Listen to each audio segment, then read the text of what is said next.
Due to the recent heavy rainfall, we have seen an increase in levels of our ponds. In an effort to get the levels down to an acceptable height, we have been utilizing the grade bay opening. Yesterday, we also enlisted the help of the fire department to provide us with additional pump. This pump is being used at our pump's house in Saka Garden. As such, we had to build a temporary speed bump across the road to help protect the hose that is taking the water to the Hulanda Canal. We urge motorists to take heed to the signs to slow down when passing this area.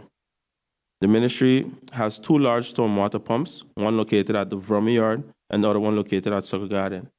Both pumps were damaged due to salt corrosion due to the design of the pumps. The pump at Saka Garden Road pumping station is damaged beyond repair. The pump at the VROMI yard has an internal hydraulic oil leak. Both pumps are in the process of being replaced through the cooperation with the Dutch government and the water management experts. The current budget of the ministry for pumps is geared towards maintenance and not sufficient to replace these pumps. The tender for the replacement project, with the help of the Dutch government, is already in process,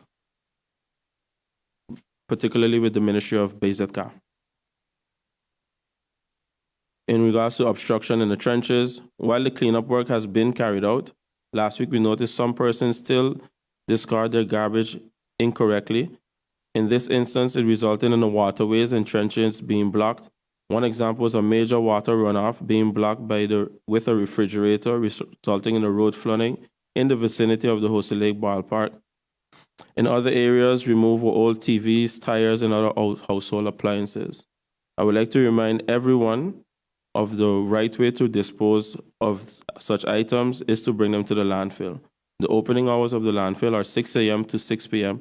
from Monday to Saturday, and on Sundays, 6 a.m. to 12 noon.